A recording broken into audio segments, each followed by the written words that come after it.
বাংলাদেশের সর্বশেষ গুরুত্বপূর্ণ আপডেট সংবাদে আপনাকে স্বাগত। শুরুতে সংবাদ শিরোনাম, পরে বিস্তারিত। শুরুতেই জানাবো, বাংলাদেশের গণতন্ত্র পুনরুদ্ধারে ডক্টর মোহাম্মদ ইউনূস সরকারের পরিকল্পনায় যুক্তরাজ্যের পূর্ণ সমর্থন। এরপর জানাবো, ম্যাজিস্ট্রেসি পাওয়ার সেনাবাহিনী কি করতে পারবে। সেনাবাহিনীকে নতুন করে আবারও 2 মাসের জন্য ম্যাজিস্ট্রেসি পাওয়ার দেয়া হয়েছে। আসলে সেনাবাহিনীরা কি ক্ষমতা পেল, এ বিষয়ে গুরুত্বপূর্ণ ধারাগুলো সম্পর্কে সংবাদ জানাবো। বন্ধুরা, সঙ্গেই থাকুন। জানাবো, পেট্রোবাংলার ভেতরে অবরুদ্ধ শত শত কর্মকর্তা কর্মচারী। মৌখিক পরীক্ষা ইচ্ছাকৃতভাবে স্থগিত করার অভিযোগে পেট্রোবাংলার সামনে অবরোধ কর্মসূচি পালন করছেন চাকুরি প্রত্যাশীরা। এদিকে রেসিডেন্সিয়াল কলেজের সামনে শিক্ষার্থীদের সড়ক অবরোধ। লটারি নয়, মেধা যাচাইয়ের ভিত্তিতে ভর্তির দাবিতে সড়ক অবরোধ করে বিক্ষোভ করছেন Dhaka residential model school and কলেজের শিক্ষার্থীরা। এদিকে কারাগারে জায়নামাজে তাসবিতে ব্যস্ত সময় পার করছেন ব্যারিস্টার সুমন। কারাগারে 5 ওয়াক্ত নামাজ শুরু করেছেন হবিগঞ্জ 4 চুনারুঘাট মাধবপুর আসনে সাবেক সংসদ সদস্য ব্যারিস্টার সৈয়দ সাইদুল হক সুমন। এবং সর্বশেষ জানাবো, ডিআইজি রফিকের স্ত্রী এবং শ্বশুরের নামে রয়েছে 3টি জাহাজ। আব্দুর রাজ্জাক শেখ মুক্তিযোদ্ধা হিসেবে তালিকাভুক্ত হন 2005 সালে। তবে 4 বছর আগে 2001 সালে মুক্তিযোদ্ধার সন্তান কোঠায় এএসপি হন তার ছেলে শেখ রফিকুল ইসলাম শিমুল। তারপর যেন আলাদিনের চেরাগ হাতে পেয়ে যান তিনি। ভুয়া মুক্তিযোদ্ধায় চাকরি পেয়ে তিনি অবৈধভাবে কোটি টাকা ইনকাম করেছেন। তার স্ত্রী এবং শ্বশুরের নামেই রয়েছে 3টি জাহাজ, যার একটি জাহাজের দাম হচ্ছে হাজার কোটি টাকা। প্রিয় দর্শক, এতক্ষণ শুনছিলেন সংবাদ শিরোনাম, এবারে বিস্তারিত। তবে তার আগে বন্ধুরা, অনুরোধ থাকবে সংবাদটিতে একটি লাইক দিন। এই চ্যানেলে আপনি নতুন হয়ে থাকলে আমাদের সংবাদটি দেখতে চ্যানেলটি সাবস্ক্রাইব করে রাখুন। কমেন্ট করে আপনার মূল্যবান মতামত জানিয়ে দিন। এবারে বিস্তারিত। বাংলাদেশের গণতন্ত্র পুনরুদ্ধারে ডক্টর ইউনূস সরকারের পরিকল্পনায় যুক্তরাজ্যের পূর্ণ সমর্থন। ব্রিটিশ সহকারী পররাষ্ট্রমন্ত্রী ক্যাথরিন ওয়েস্ট বলেছেন, বাংলাদেশের গণতন্ত্র পুনরুদ্ধার এবং স্থিতিশীলতা আনতে ডক্টর ইউনূস সরকারের যে কর্মপরিকল্পনা গ্রহণ করে এগুচ্ছে তাতে যুক্তরাজ্যের পূর্ণ সমর্থন রয়েছে। রোববার 17 নভেম্বর রাজধানীর ঢাকায় পররাষ্ট্র উপদেষ্টা মোহাম্মদ তৌহিদ হোসেনের সঙ্গে বৈঠকের পর তিনি সাংবাদিকদের এসব কথা বলেন। পররাষ্ট্র মন্ত্রণালয়ের বৈঠকটি অনুষ্ঠিত হয়। আগামী নির্বাচনে সব দলের জন্য লেভেল প্লেইং ফিল্ড তৈরি করা উচিত নয় কি, একজন সাংবাদিকের এমন প্রশ্নের জবাবে ব্রিটিশ সহকারী পররাষ্ট্রমন্ত্রী বলেন, নিশ্চয়ই অন্তর্বর্তীকালীন সরকারের নেতৃত্ব উত্তরণের পরবর্তী ধাপে পৌঁছতে ডক্টর ইউনূস একটি কর্মপরিকল্পনা নেবেন, যুক্তরাজ্য তা আশা করে। বৈঠকে পররাষ্ট্র উপদেষ্টার সঙ্গে দুই দেশের অর্থনীতি, নিরাপত্তা, জলবায়ু পরিবর্তন এবং অভিবাসন নিয়ে আলোচনা হয়েছে। এছাড়াও রোহিঙ্গা জনগোষ্ঠীর জন্য 10 মিলিয়ন পাউন্ড সহায়তা ঘোষণা করেন তিনি। ম্যাজিস্ট্রি পাওয়ার সেনাবাহিনী কি করতে পারবে।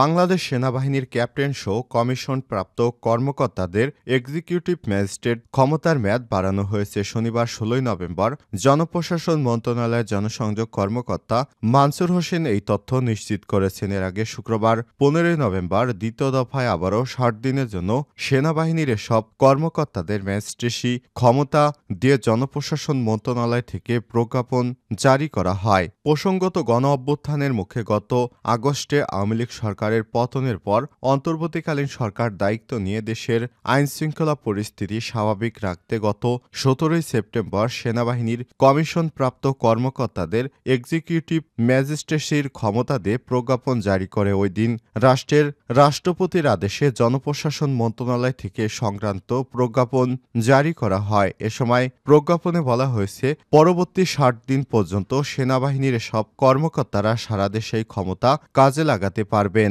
বেশ কিছু ধারা সেনাবাহিনীকে ক্ষমতা দিয়েছে। এই ধারাগুলোর মধ্যে যে ধারা ব্যবহার করে সেনাবাহিনী যে সব কর্মকাণ্ডগুলো করতে পারবে সেগুলোর মধ্যে গুরুত্বপূর্ণ হচ্ছে ধারা 64।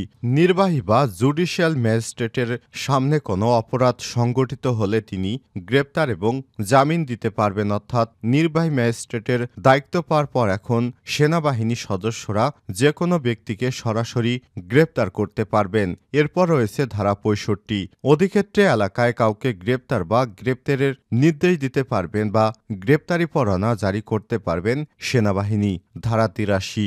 অধিক্ষেত্রের বাইরে গ্রেপ্তারি পরোয়ানার কার্যকর করতে পারবেন, অর্থাৎ বাংলাদেশের যে কোনো স্থানে গ্রেপ্তারি পরোয়ানা কার্যকর করতে পারবেন সেনা কর্মকর্তারা।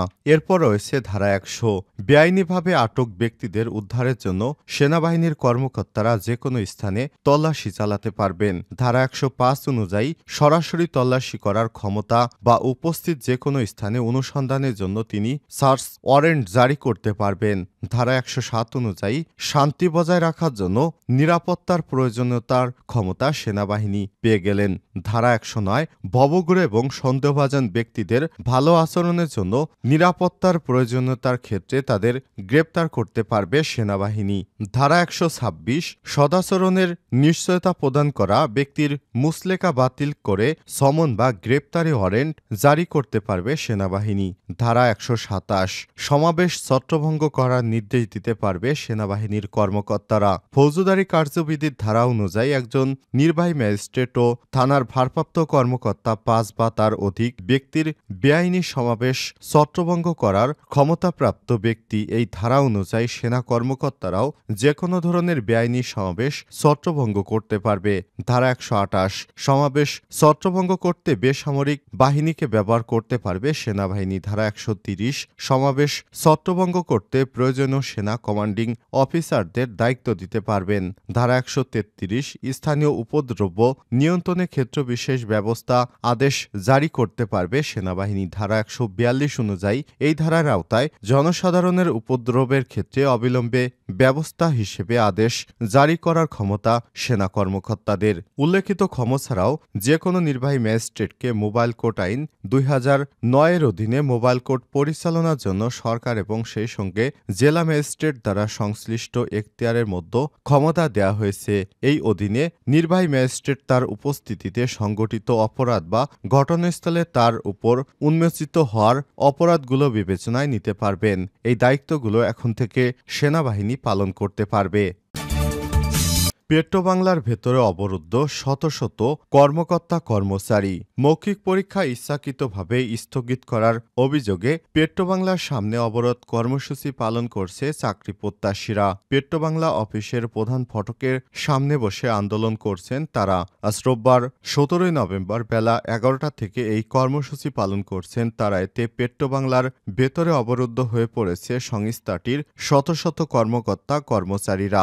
অবরোধ কর্মসূচি থেকে আন্দোলনকারীরা বলছেন, পেট্রোবাংলার অধীনস্থ কর্ণফুলী গ্যাস ডিস্ট্রিবিউশন কোম্পানি লিমিটেডের রাজস্ব খাতে ১৭ ক্যাটাগরিতে কর্মচারী পদে নিয়োগের ক্ষেত্রে বারবার অজুহাত দেখে মৌখিক পরীক্ষা স্থগিত করা হচ্ছে। আমাদের দাবি দ্রুত যেন মৌখিক পরীক্ষা সম্পন্ন করা হয় এবং ফলাফল প্রকাশ করে নিয়োগ প্রক্রিয়া শেষ করা হয়। তারা বলেন, তাদের এই দাবি না মেনে নিলে তারা অবরুদ্ধ কর্মচারীদের ছাড়বে না।